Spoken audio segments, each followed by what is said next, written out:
도대체 왜 이렇게 당뇨가 우리한테 이 노화란 사람의 나이가 들어가면서 나타나는 생체의 퇴화. 감염은 소화에서 발생하는 세균성 감염 중에서 가장 납니다. 일단 여성의 갱년기는 폐경기, 만 50세를 면역이 건강하면 자연히 병에 덜 걸리고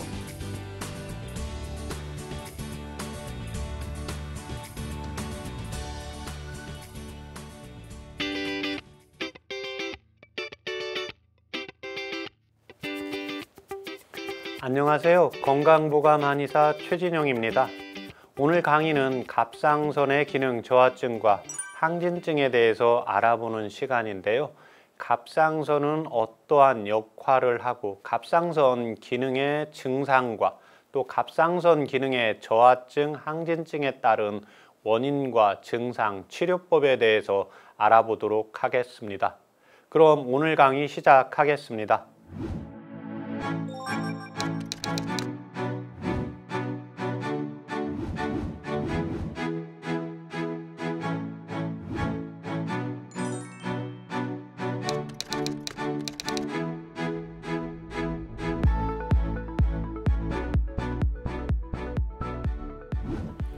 갑상선의 기능 저하증과 항진증에 대해서 말씀드릴 텐데요. 먼저 갑상선에 대해서 알아보아야 될 것 같습니다. 갑상선은 우리가 일반적으로 아담스 애플이라고 하는데요. 이 부분의 밑부분, 그래서 남성분들은 후두덮개 아랫부분에 이 갑상선이 나비 모양으로 있습니다. 그래서 간혹 갑상선의 병증에서 나는 목이 아픈데 이게 갑상선에 무슨 문제가 있는 게 아닌지, 또는 옆구리, 목의 측면 쪽이 아픈데 임파 쪽인데요, 이 갑상선에 문제가 생긴 건 아닌지 묻는 분들이 있습니다. 이 갑상선은 아담스 애플이라고 하는 부분이 붓거나 여기에 뭔가 딱딱하게 느껴지는 경우에 갑상선에 대한 검사를 받는 것이 필요합니다. 이 갑상선에서는 갑상선 호르몬과 칼시토닌이라는 호르몬을 분비를 하고 만들고 있습니다. 이 갑상선의 호르몬은 어떤 역할을 하는가 하면 자동 온도 조절 장치라고 보시면 됩니다. 우리 인체가 너무 차가워졌다, 그러는 경우에는 이 갑상선 호르몬이 분비가 되어서 우리 몸의 온도를 올리게 되고, 우리 몸의 온도가 너무 높아졌다, 너무 열이 많아졌다, 이랬을 때는 이 갑상선의 온도 조절 장치에 의해서요 호르몬을 적게 분비하면서 내 몸의 항상성을 유지하도록 하는 게 특징입니다.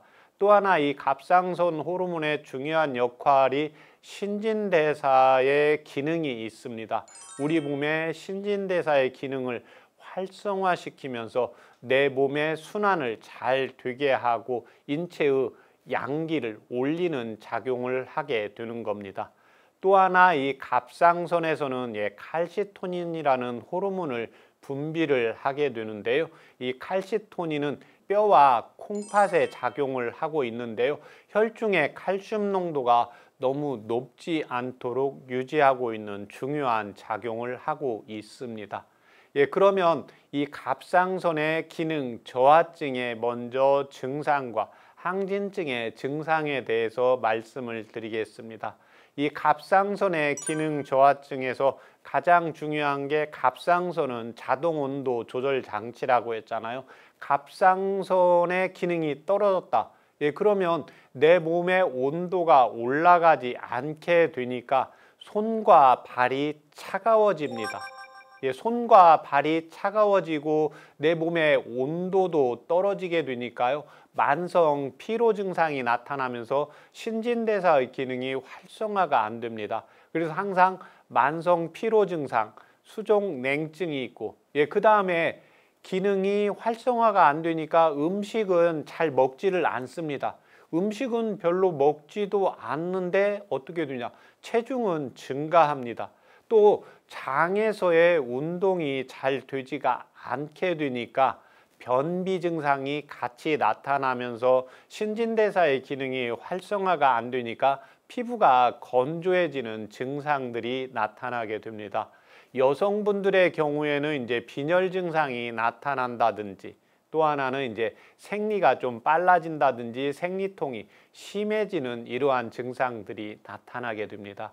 이에 반해서 갑상선 기능 항진증은 갑상선 호르몬 분비가 왕성해집니다. 갑상선 호르몬 분비가 왕성해지면 내 몸의 온도가 올라가게 됩니다. 온도가 올라가게 되면 얼굴이 빨갛게 이게 충혈이 됩니다. 또 하나는 온도가 올라가면서 음식은 아주 잘 먹는데 내 몸의 신진대사가 너무 빠르게 됩니다. 너무 빠르게 되니까 음식을 먹었는데 바로 허기가 지고 또 바로 배가 고파서 음식을 먹는데 몸무게, 체중은 증가하지 않고 자꾸 살이 빠지게 됩니다. 이런 경우에 환자분들이 대부분은 음식을 잘 먹는데 살은 빠진다 이랬을 때 당뇨 검사를 하게 되는데요. 당뇨 검사를 했는데 이상이 없다. 이런 경우에 만성 피로 증상이 같이 오면서 얼굴도 빨갛게 충혈이 된다. 이런 증상들이 같이 나타났을 때는 병원에 가셨을 때 꼭 갑상선 검사도 한번 해주세요. 이렇게 해서 꼭 갑상선 검사를 같이 받는 것이 필요합니다. 또 하나 이 갑상선 기능 항진증이 나타나게 되면 신진대사가 너무 빨라지게 되면서요. 열이 상부로 올라가게 됩니다. 동의보감에 보면 눈은 화, 마음의 길을 나타낸다고 하고 있습니다. 예, 심장에서 화가 올라가다 보니까요. 이 갑상선 기능 항진증을 가지고 있는 사람들의 특징이 하나가 눈이 서서히 돌출되는 증상들이 나타나게 되는 특징이 있습니다. 또 하나 가슴이 두근거리면서 가슴이 답답하면서 뭔가 열감이 있으면서 답답해서 어떻게 하기가 어려운 증상들이 있습니다. 이러한 경우를 한방에서는 번열이라고 합니다. 가슴이 답답한 번, 열자, 열이 오르는 열자. 그래서 이런 분들은 조금만 더워도 짜증을 나고 옷을 후를 이렇게 벗는 습관들이 있고, 이런 분들의 특징이 또 하나는 자다가도 열이 오르는 경우가 있는데, 이때 여성분들이 갱년기 장애로 나타나는 열이 오르는 증상이 있고 갑상선 기능 항진증으로 열이 오르는 증상들이 있습니다. 그래서 갑상선 기능 저하증은 내 몸의 신진대사, 순환이 잘 안 되고 체온이 떨어지는 특징이 있고, 이에 반해서 갑상선 기능 항진증은 신진대사가 너무 왕성하게 됩니다. 이런 분들은 당연히 성격도 급하고 일을 좀 빨리빨리 처리하려고 하는 특징들이 있게 되고, 항상 눈이 돌출이 되는 증상들이 나타나면서 심해지면 목 쪽도 조금 더 갑상선이 튀어나오는 증상들이 나타나게 됩니다. 이 다음에 이제 갑상선 기능 저하증과 항진증에 대해서 알아보았는데요. 그러면 이 갑상선 기능 저하증과 항진증의 원인에 대해서 알아보도록 하겠습니다. 갑상선 기능 저하증은 어떠한 원인에 의해서 갑상선 호르몬이 적게 분비가 되는 상황입니다. 이 경우 이 갑상선은 목 아래에 있게 되는데요. 이 갑상선은 뇌에 있는 뇌하수체의 명령을 받게 됩니다. 그래서 뇌하수체에 있는, 머리에 있는 뇌하수체에서 갑상선 자극 호르몬에 의해서 갑상선이 갑상선 호르몬을 분비하도록 하는데, 뇌하수체의 기능이 떨어져 있어서 갑상선 자극 호르몬을 분비하지 않게 되면 이 갑상선 호르몬 자체가 분비가 적어집니다. 두 번째, 이 갑상선 기능 저하증에서 대표적인 원인이 갑상선염입니다. 하시모토 갑상선염인데요. 이 갑상선에 염증이 생기면서 갑상선 호르몬 분비가 제대로 되지 않으면서 체온이 떨어지면서 신진대사의 순환이 안 되면서 특징적으로 나타나는 게 만성 피로 증상입니다. 그렇다고 하면 이 갑상선 기능 항진증의 원인은 반대로 내 몸에서 갑상선에서 갑상선 호르몬을 너무 많이 만들게 됩니다. 예, 이 경우에는 자가 면역 질환이라고 하는 브레이브스 병에 의해서 이 갑상선 호르몬이 너무 많이 분비가 되는 증상들이 나타나게 됩니다. 또 하나는 뇌하수체 종기라든지 기능이 향상이 되면서요, 갑상선 기능 자극을 강하게 시키면서 갑상선 호르몬이 분비가 되는 상황입니다. 그런데 이 갑상선 기능 저하와 항진증에서 중요한 게 뭐냐면, 갑상선 저하증이 있는 분들은 병원에서 갑상선 호르몬을 복용을 하게 됩니다. 예, 그러면 어느 순간에 분명히 갑상선 기능 저하증이라고 했는데 어느 병원에 가서 진짜 갑상선 기능 항진증이 왔기 때문에 이제 오늘부터는 또 갑상선 기능 항진증 약을 처방받는 경우가 있고, 갑상선 또 항진증을 처방받던 분들이 어느 순간에 갑상선이 너무 떨어졌기 때문에 갑상선 기능을 올리는 약을 처방받게 됩니다. 이 경우에 가장 중요한 것은 갑상선이 호르몬이 올라가게 된 원인이 치료가 된다는 게 아닙니다. 갑상선 호르몬이 올라간 원인은 상관이 없이 갑상선 호르몬이 올라간 것을 내리고 갑상선이 떨어진, 기능이 떨어진 호르몬만 올리는 작용을 하게 되는 겁니다. 예, 결국 한방에서 보는 소음인과 태음인 체질은 우리 인체의 신진대사가 잘 안 되고 잘 붓고, 예, 몸이 수족 냉증이 오시는 분들입니다. 이런 경우에는 인체의 양기가 떨어져서 나타나는 현상인데요. 이때 가장 중요한 게 심장과 이제 간장에서 인체의 양기를 보강을 하도록 해야 됩니다. 그래서 봄과 여름에는 날씨가 따뜻해지잖아요. 그래서 봄을 주관하는 장기가 간장, 여름을 주관하는 장기가 신장입니다. 그래서 평상시에 갑상선 기능 저하증이 있는 경우에는 간장과 이제 심장을 보강하는 치료를 해주는 것이 필요합니다. 그 다음은 갑상선 기능 항진증인데요. 갑상선 기능 항진증은 내 몸의 신진대사가 너무 빨라지고 열이 상부로 잘 올라가게 되는 특징이 있습니다. 이런 분들은 스트레스를 받았을 때 분노 조절 장애 증상이 나타나면서 화도 잘 내는 특징이 있습니다. 예, 이런 분들의 체질은 소양인 체질과 태양인 체질이 많습니다. 상부로 열이 잘 올라가고 또 무언가 나한테 불편한 증상이 나타났을 때 바로 호소하는 경우입니다. 이 경우에 상부로 열이 올라가고 신진대사가 너무 많기 때문에요, 청열시켜야 됩니다. 열을 꺼주는 치료를 해야 되고, 그 다음에 밑에 배꼽 아래에서 음기를 잡아주도록 해야 됩니다. 이 경우에 가장 중요한 장기가 폐와 콩팥입니다. 예, 그래서 평상시에 이제 호흡기에 염증이 잘 나타난다, 예, 소변이 뭔가 시원치가 않다, 여성분들이 방광에 염증이 생긴다, 예, 이런 경우에 콩팥과 방광, 예, 호흡기를 같이 보강하는 치료를 해야 되는데, 이때는 반드시 상부 쪽으로 열이 올라가기 때문에요, 열을 꺼주는 치료를 해주는 것이 필요합니다. 예, 또 하나 이 갑상선 기능 항진증과 저하증을 치료를 하지 않게 두고 방치를 하면 나타나는 특징적인 증상이 있는데요. 어렸을 때 갑상선 기능 저하증이 있다, 이렇게 되면 신진대사가 떨어지면서 내 몸에 열이 많이 나지 않기 때문에요, 저체중이나 성장이 잘 되지 않는 특징이 있습니다. 그래서 아이들 중에 우리 아이가 너무 키가 잘 크지 않는다, 너무 저체중이다, 예, 이런 경우에는 갑상선 호르몬에 대한 수치를 검사를 할 필요가 있습니다. 또 하나 갑상선 기능 항진이 되면 이 심장은 열을 싫어하게 됩니다. 열이 너무 많아지게 되면 심장이 콩당콩당 두근두근 뛰게 됩니다.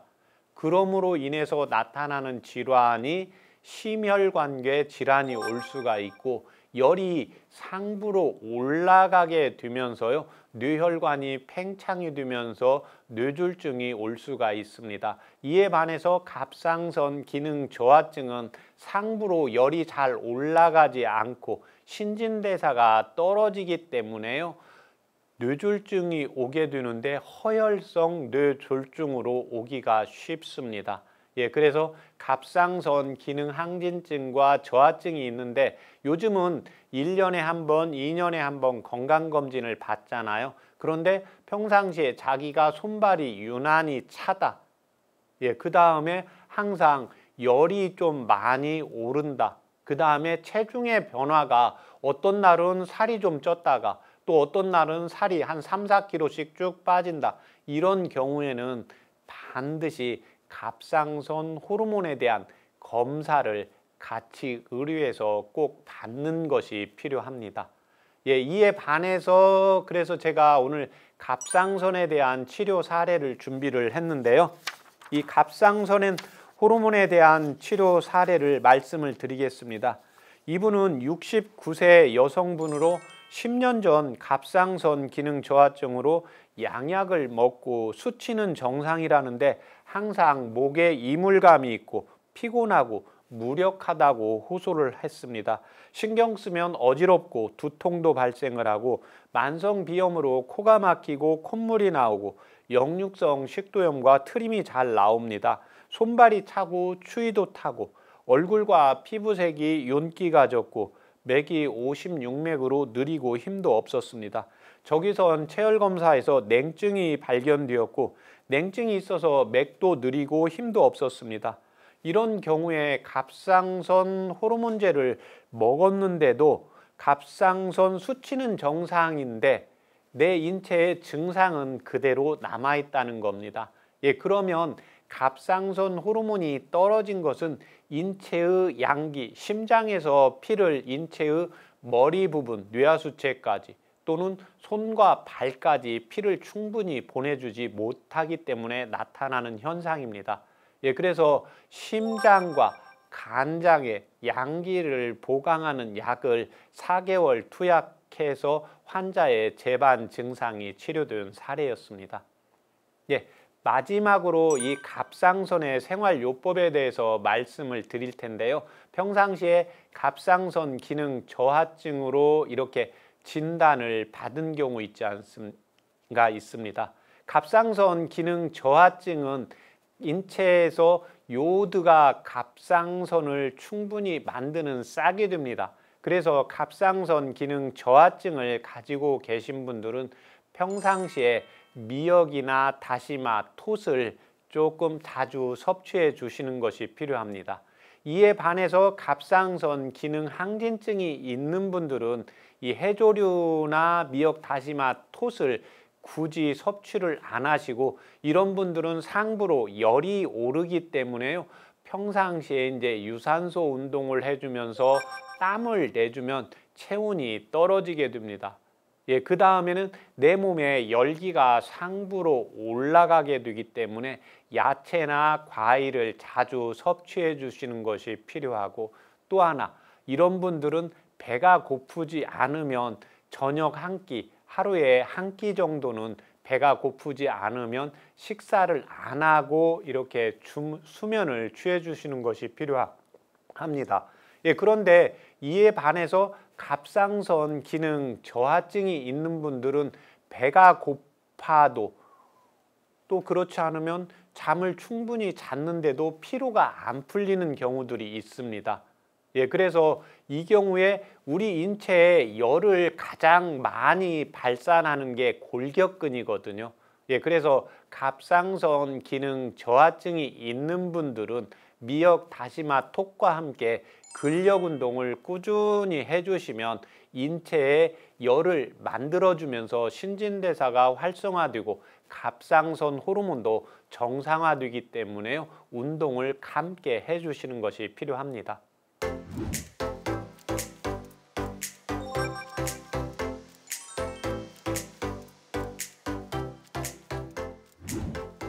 건강 Q&A 많은 분들이 갑상선 기능 저하증에 관하여 질문을 주셨는데요. 그 중에 이런 질문이 있습니다. 62세 어머님인데 13년 전 갑상선 기능 저하증으로 진단을 받아 약을 복용 중입니다. 손발이 시리고 역류성 식도염과 잦은 감기로 고생하십니다. 상담 부탁드립니다. 이렇게 주셨는데요. 62세 어머님이고 갑상선 기능 저하증인데 저하증 약을 복용을 했는데도 손발이 시리고 역류성 식도염이 있고 잦은 감기로 고생하신다는 것은 호르몬 수치는 올라갔는데 지금 수족냉증과 역류성 식도염, 감기가 계속해서 나타난다는 경우입니다. 이때는 갑상선 수치는 올라갔지만 갑상선 호르몬이 저하된 원인이 치료가 안 된 경우입니다. 이때 중요한 게 손발 시린거하고 역류성 식도염하고 잦은 감기 세 가지인데요. 동의보감에 보면 인체를 치료할 때 변비가 있다, 소변이 잘 안 나간다, 소화장애가 있다 그러면 소화장애를 먼저 치료하라고 적고 있습니다. 이분은 역류성 식도염이 있는 경우가 이게 바로 소화불량 증상입니다. 그러면 소화불량 증상을 치료를 해야, 역류성 식도염을 치료를 해야 내가 음식을 먹고, 어머님께서 음식을 먹고 소장에서 영양분을 흡수를 하고 내 몸에 영양분을 만들어서 인체의 신진대사를 활성화시켜야 되잖아요. 특히 현재 62세 어머님이기 때문에 이때 역류성 식도염이 와도 위장약만 넣어서는 치료가 되지가 않습니다. 위장약과 함께 심장약을 넣어서 역류성 식도염을 치료해서 소화가 잘 되도록 하면 인체의 원기가 올라가면서 손발 시림과 잦은 감기가 치료가 될 겁니다. 그런데 잦은 감기가 오기 때문에 이때는 폐 양기, 손발이 시리기 때문에 심장의 양기, 비위의 양기, 폐 양기를 보강하는 차요법을 이용을 하시면 도움이 되십니다. 이때 심장의 양기를 보강하는 차가 백자인입니다. 백자인과 위장약에 도움이 되는 게 황기. 그 다음에 폐 쪽을 보강을 하기 위해서는 이제 오미자와 감초를 같이 이용을 하시면 됩니다. 그러면 백자인이라는 약재, 황기라는 약재를 이용을 하시고 오미자와 감초를 각각 5g씩 이용을 하시면 효과를 볼 수가 있습니다. 각각 5g씩 해서 물을 500cc 정도 넣고 한 15분 정도 중간불 정도로 달이시면 됩니다.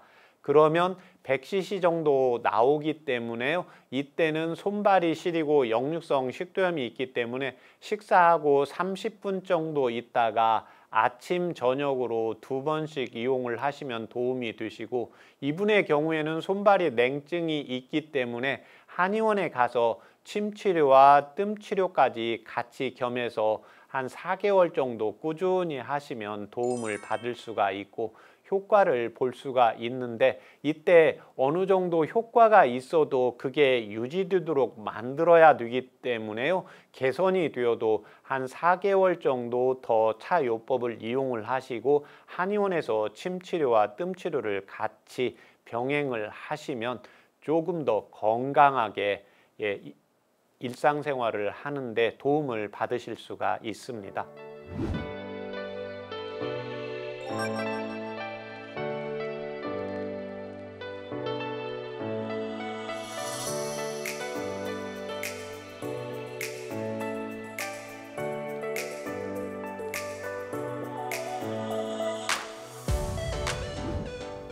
건강보감 이제 마칠 시간입니다. 오늘 갑상선의 기능 저하증 또 항진증에 대해서 말씀드렸는데요. 저하증의 경우에는 내 몸이 좀 차지는 경우고 항진증의 경우에는 너무 열이 올라가 있는 경우가 됩니다. 그래서 갑상선 기능 저하증이 있는 경우에는 근력 운동을 같이 해주시고, 항진증이 있는 경우에는 유산소 운동을 하면서 야채와 과일을 같이 섭취해 주시면 훨씬 효과를 볼 수가 있습니다. 다음 시간에도 함께 하시면서 더욱 건강해지시기를 바라겠습니다. 감사합니다.